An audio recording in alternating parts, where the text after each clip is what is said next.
Hi everyone, सी language के lecture series में आपका स्वागत है। आज हम लोग एक बहुत ही इम्पॉर्टेंट और थोड़ा सा दिमाग लगाने वाला टॉपिक पढ़ने वाले हैं, that is known as nesting of loop statement. तो आइए देखते हैं नेस्टिंग ऑफ लूप स्टेटमेंट को। अगर आप देखें तो नेस्टिंग का मतलब क्या होता है। नेस्टिंग ऑफ लूप, पहले नेस्टिंग ऑफ लूप भूल जाइए, नेस्टिंग का मतलब आप याद करिए। इससे पहले कभी नेस्टिंग शब्द को सुना है क्या? दिमाग पर जोर डालिए। अगर आपको याद आ रहा होगा तो नेस्टिंग हम लोगों ने सुना है नेस्टिंग ऑफ लूप स्टेटमेंट में। वहाँ पे आपने देखा था कि एक इफ़ के अंदर दूसरा इफ़ था। तो जब एक इफ़ के अंदर दूसरा इफ़ था तो उसको बोलते थे एक इफ़ के अंदर कोई दूसरा इफ़ था। तो ये इस टर्म को वहाँ पे बोलते थे क्या? Nested if statement. सेम अगर हम लूप के पर्सपेक्टिव में बात करें तो जब एक लूप के अंदर कोई एक लूप चल रही है और इस लूप के अंदर फिर से कोई दूसरी लूप अगर आप यूज कर देंगे तो जो ये टर्म बोला जाता है इसको बोलते हैं नेस्टेड लूप। और नेस्टेड लूप में जो ये अंदर वाली लूप है इसको बोलते हैं इनर लूप, इसको बोलते हैं इनर लूप। इधर लिख देता हूँ मैं, इनर लूप। ठीक है, थोड़ा अच्छे से, इनर लूप। और जो ये बड़ी ऊपर वाली लूप दिख रही है आपको, इसको बोलते हैं आउटर लूप, आउटर लूप।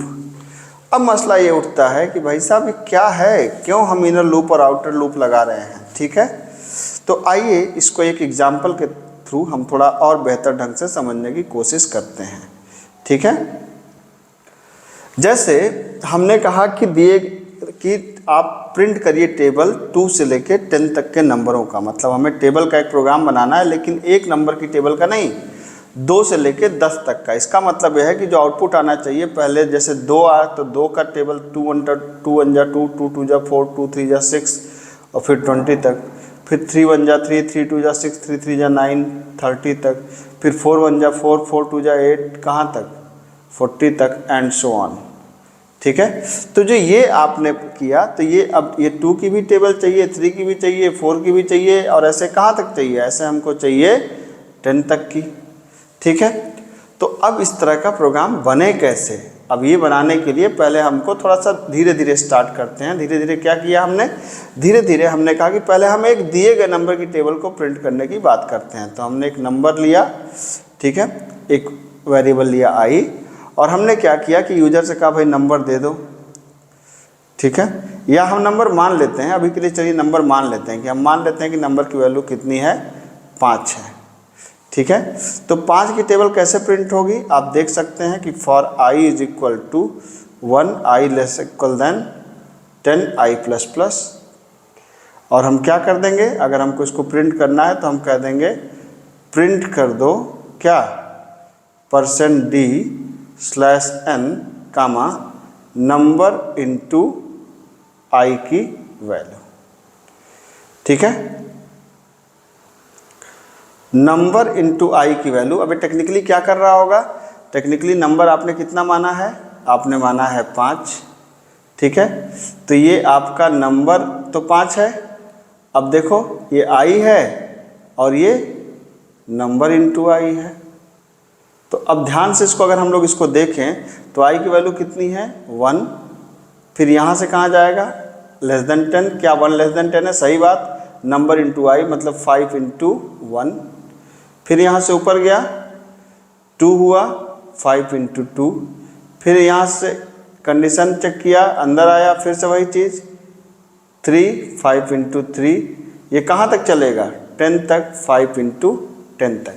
इसका मतलब है ये किसी दिए गए नंबर की टेबल को प्रिंट कर देगा। अगर आप इसको देखना भी चाहें करके तो आप बड़े आराम से इसको करके दे सकते हैं कि किसी भी दिए गए नंबर की टेबल को प्रिंट करने के लिए आपने क्या लॉजिक लगाई है।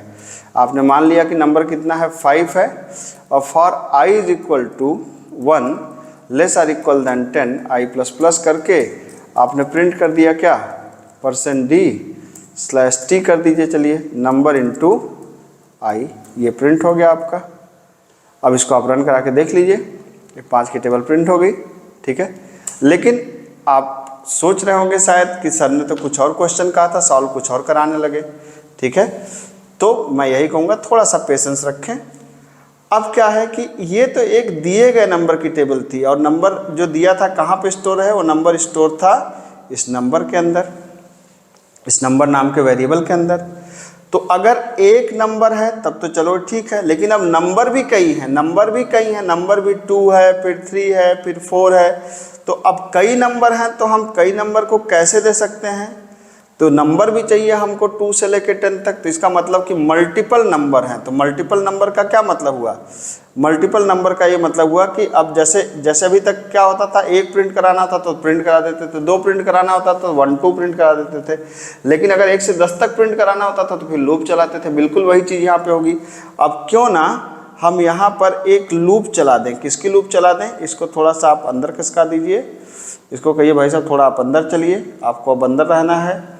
अब बाहर किसकी लूप चला दिया हमने बाहर लूप चला दिया नंबर नाम के वेरिएबल की। आप आई भी ले सकते थे, कोई फर्क नहीं पड़ता। तो आपने नंबर लिया, चूंकि यहाँ पे हमने वैसे एग्जांपल सेट किया, तो नंबर इज इक्वल टू 2 और number less or equal than 10 number plus plus, यहाँ ब्रैकेट बंद कर दिया और ये हो गया। और फिर यहाँ पर हमने एक लाइन को चेंज कर दिया, ठीक है, /n ये, और यहाँ पर आप अपना लास्ट में जो आप रिटर्न 0 लिखते हैं उसको आप लिख दीजिए।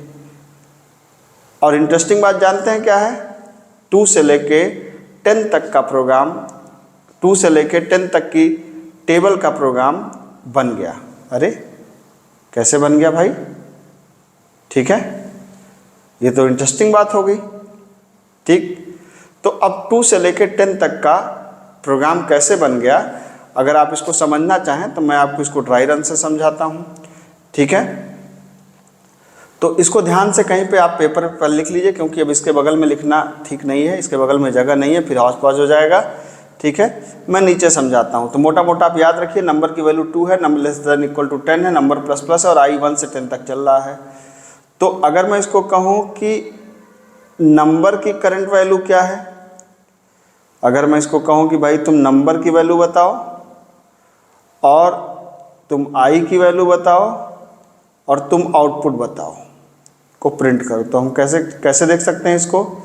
तो नंबर की करंट वैल्यू आप यहाँ से देखिए कितनी है, नंबर की करंट वैल्यू है 2, तो नंबर की करंट वैल्यू है 2। इसके बाद एक कंडीशन चेक करेगा, कंडीशन चेक करके अंदर आएगा, तो अंदर क्या हुआ, 1 से 10 तक की लूप चल रही है, तो यहाँ आई की शुरुआती वैल्यू होगी 1, तो क्या प्रिंट हुआ, 2 × 1 मतलब 2 प्रिंट होगा। उसके बाद क्या हुआ, उसके बाद अब क्या होगा, जब ये अंदर आ जाएगा, ध्यान रखिएगा इस बात को, जब ये अंदर आ जाएगा तो पहले अंदर वाली पूरी लूप चलेगी, जब तक ख़त्म ना हो जाए ये लूप चलती रहेगी। जब ये ख़त्म होगी तब जा कर के ये फिर ऊपर की तरफ जाएगा। ठीक है, तो अंदर वाली लूप कहाँ से कहाँ तक चल रही है, आई की वैल्यू 1 है, आई हो गया 2, तो 2 × 2 कितना हो गया 4, फिर 2 × 3 कितना हो गया 6, ये कहाँ तक जाएगा 10 तक जाएगा, तो इसका मतलब हो गया 20। अब ये जब ख़त्म हो गया लूप, तो मैंने यहाँ पे देखिए /n लिखा है कि जब लूप ख़त्म हो जाए तो क्या करो, लाइन को चेंज कर दो। तो ये लाइन को चेंज कर देगा, मतलब जहाँ टेबल प्रिंट करना है यहाँ पे समझिए कि लाइन चेंज हो गई, इस तरीके से समझ लीजिए आप। अब क्या हुआ, अब आई की वैल्यू कितनी हुई, यहाँ से कहाँ जंप करेगा, नंबर के पास, नंबर प्लस प्लस, नंबर 2 से हो गया 3, 3 छोटा है 10 से, सही बात है, अंदर आया। आई फिर से कहाँ से स्टार्ट हुआ, 1 से स्टार्ट हुआ, तो ये 1 से चलेगा, तो 3 × 1 3, फिर ये 2 होगा, 3 × 2 6, फिर ये 3 होगा, 3 × 3 9, ये कहाँ तक जाएगा, ये जाएगा 10 तक। ठीक है, तो 30। इसी तरीके से जब ये लूप खत्म होगी तो ये फिर ऊपर जाएगा, फिर ये 4 हो जाएगा, फिर इधर 1 से लेकर 10 तक चलेगा। तो प्रोबेबली अब तक आपको ये बात समझ में आई होगी कि ये किस तरीके से प्रिंट करेगा। अगर आप इसको प्रोग्रामिंग की भाषा में देखना चाहते हैं तो आइए मैं आपको दिखाता हूँ, एकदम आसान है, वही चीज़ कर दीजिए। हमने नंबर की ही लूप चला दिया कि for number is equal to 2 number less or equal than 10 number plus plus, और इसको आप इसके अंदर कर दीजिए। थोड़ा सा ऐसे लिखा जाता है जिससे पता चले कि कौन चीज़ किसके अंदर है। यहाँ पे आप एक /n लगा दीजिए और यहाँ पर इसको आप बंद कर दीजिए। अब देख सकते हैं यही मैंने लिखा था नोटपैड में। अब आप इसे रन करवा लीजिए, देख सकते हैं 2 से लेके 10 तक की पूरी टेबल आपके सामने है। ठीक है, तो होपफुली आई बिलीव कि आपको समझ में आ रहा होगा। ये थोड़ा सा इंटरेस्टिंग टॉपिक है, तो आपको कॉपी पेन उठा के थोड़ा सा प्रैक्टिस करनी ज़रूर पड़ेगी अगर आप इस पर मास्टरी करना चाहते हैं। तो मैं कोशिश करूंगा हैकर रैंक का एक URL ऐड कर दूं, वहाँ पे जाके ढूंढ के इन प्रॉब्लम्स को आप लोग सॉल्व भी करिए। Thank you so much.